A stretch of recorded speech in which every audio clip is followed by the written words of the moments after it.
আসসালামু আলাইকুম সবাইকে। আমি doctor Nahida Sharmin, lecturer, trauma women's maths. প্রিয় শিক্ষার্থীবৃন্দরা, আশা করি আপনারা যে যেখানে আছেন সবাই ভালো আছেন, সুস্থ আছেন। করোনা ভাইরাসের কারণে বিশ্বের সবাই আমরা একটা সংকটময় সময়ের মধ্য দিয়ে যাচ্ছি। বাংলাদেশেও এর ব্যাপক প্রভাব পড়েছে।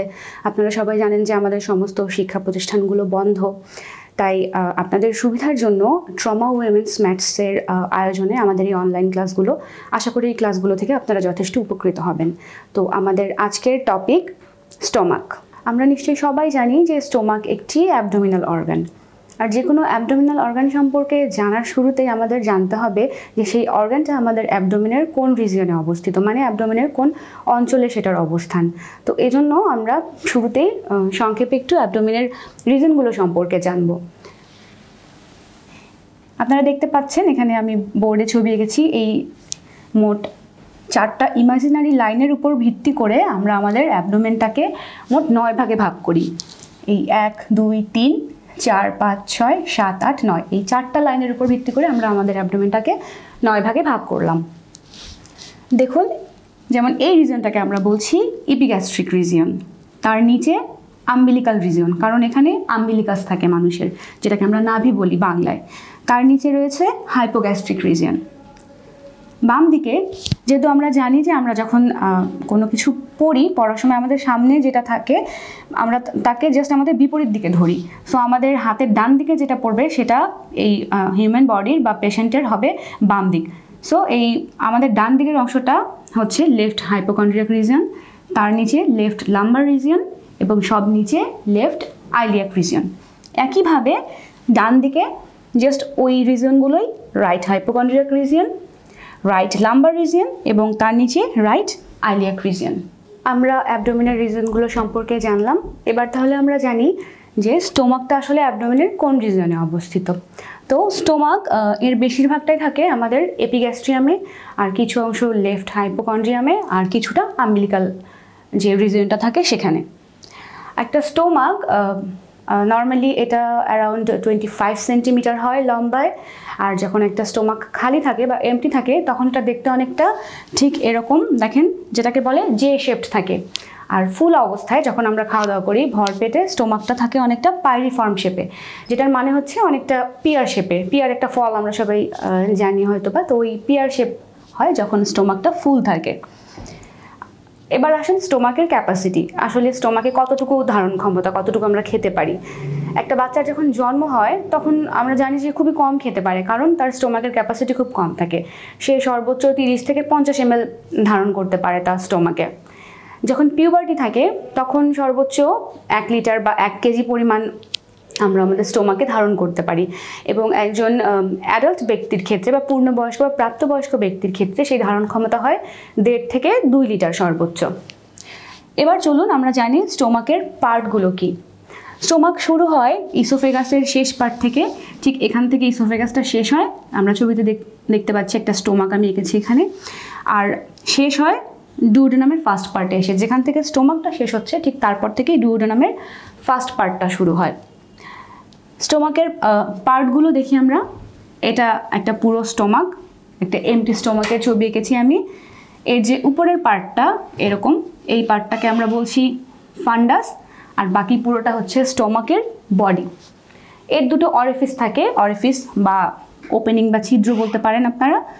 যেমন উপরের দিকের অরিফিসটাকে আমরা বলছি কার্ডিয়াক অরিফিস, আর নিচের অরিফিসটাকে আমরা বলছি পাইলোরিক অরিফিস। এছাড়াও স্টোমাকের দুটো সারফেস থাকে। এর সামনের যে সারফেসটা এটাকে আমরা বলি অ্যান্টেরো সুপিরিয়র সারফেস, আর যে পেছনের যে সারফেসটা, একটা স্টোমাক সামনে রাখলে যে পেছনের যে সারফেসটা পড়বে সেটাকে আমরা বলি পোস্টেরো ইনফেরিয়র সারফেস। এছাড়া আর দুটো ভাইটাল পার্ট হচ্ছে স্টোমাকের কার্ভেচার। কার্ভেচার বলতে আমরা বুঝি বাঁক। এই দেখুন স্টোমাকের এই যে এখানে একটা বাঁক, এই ভেতরের দিকে আরেকটা বাঁক। সো বাইরের যে বাঁকটা বড় সেটাকে আমরা বলবো গ্রেটার কার্ভেচার, আর ভেতরের দিকের যে লেসার কার্ভেচারটা ছোট সেটাকে আমরা বলবো লেসার কার্ভেচার। এই হচ্ছে সংক্ষেপে স্টোমাকের পার্টগুলো। আশা করি আমরা সবাই বুঝতে পেরেছি। তো এবার আমরা একটু সংক্ষেপে স্টোমাকের ফাংশনগুলো সম্পর্কে জানবো। দেখুন, প্রথমেই লিখেছি acts as a reservoir of food, তার মানে এটা খাবারের রিজার্ভার হিসেবে কাজ করে। আমরা যখন খাবার খাই প্রায় 4 থেকে 6 ঘন্টা সেই খাবারটা আমাদের স্টোমাকে জমা থাকে। And then helps in mixing of food with digestive juice. আমাদের স্টোমাক থেকে বিভিন্ন ধরনের ডাইজেস্টিভ জুস সিক্রেট হয় এবং সেই জুসগুলোর সাথে খাবারগুলোকে স্টোমাকের ভেতরে মিক্সিং করা হয়। এই কাজটা স্টোমাক করে। বিভিন্ন ধরনের ডাইজেস্টিভ জুস যেমন গ্যাস্ট্রিন সিক্রেট হয়, আবার এই ডাইজেস্টিভ জুসে অনেক ইম্পর্টেন্ট সাবস্টেন্স থাকে যেমন হাইড্রোক্লোরিক অ্যাসিড। এই হাইড্রোক্লোরিক অ্যাসিড আবার করে কি, আমরা যে খাবারগুলো খাই সেখানে যদি কোনো ধরনের জীবাণু থাকে, ব্যাকটেরিয়া থাকে, সেটাকে ধ্বংস করতে সাহায্য করে। It secretes gastric juice and hormone, যেটা আমি বললাম শুরুতেই যে এটা বিভিন্ন ধরনের গ্যাস্ট্রিক জুস সিক্রেট করে এবং কিছু হরমোনও সিক্রেট করে। অ্যান্ড হেল্পস ইন ডাইজেশন, আমাদের পুরো ডাইজেশনের যে প্রসেসটা, আমরা যখন একটা খাবার খাই আমাদের মুখের ভেতর থেকেই শুরু হয় এবং সেটা একটা বড় অংশ আমাদের স্টোমাকে ঘটে এই ডাইজেশনের প্রসেসটা। Then it helps in absorption of some substances, এবং স্টোমাকে কিছু সাবস্টেন্স অ্যাবজর্ব হয়, যেমন কখনো কখনো এখানে পানি অ্যাবজর্ব হয়। শরীরে যদি ডিহাইড্রেশন হয় তখন স্টোমাক থেকেই কিছু পানি অ্যাবজর্ব হয়। আবার কিছু ভিটামিন লাইক ভিটামিন B12, আবার কিছু ধরনের ড্রাগ যেমন অ্যাসপিরিন, এগুলো আমাদের স্টোমাকে অ্যাবজর্ব হয়। And it helps in vitamin B12 absorption. Vitamin B12 absorption এটা হেল্প করে, যেমন স্টোমাক থেকে ইন্ট্রিনসিক ফ্যাক্টর নামের একটা প্রোটিন সিক্রেট হয় যেটা B12 এর সাথে বাইন্ড করে পরবর্তীতে এটাকে অ্যাবজর্পশন করতে হেল্প করে। তো এবার আমরা জানবো blood supply of stomach. Blood supply বলতে আমরা বুঝি যে কোনো অর্গানে হার্ট থেকে যে ব্লাডটা আসে সেটাকে বলে আর্টারি সাপ্লাই, এবং সেই অর্গান থেকে আবার যেই ব্লাডটা ড্রেন হয়ে হার্টের দিকে যায় সেটাকে বলে venous supply. So artery supply দেখুন আমরা এখানে দেখতে পাচ্ছি স্টোমাকের আর্টারি সাপ্লাইয়ে 5টা আর্টারি মিলে স্টোমাককে সাপ্লাই দিচ্ছে। সেটা হচ্ছে left gastric artery, right gastric artery, left gastro epiploic artery, right gastro epiploic artery এবং শর্ট গ্যাস্ট্রিক আর্টারিজ। এরপর আসুন ভেনাস সাপ্লাই। মোট 3টা ভেইন মিলে স্টোমাক থেকে ভেনাস সাপ্লাই নিচ্ছে, সেটা হচ্ছে short gastric vein, right and left gastric vein আর লেফট গ্যাস্ট্রো এপিপ্লয়িক ভেইন। এই ছিল স্টোমাকের ব্লাড সাপ্লাই, মানে স্টোমাকের আর্টারি এবং ভেনাস ড্রেনেজ।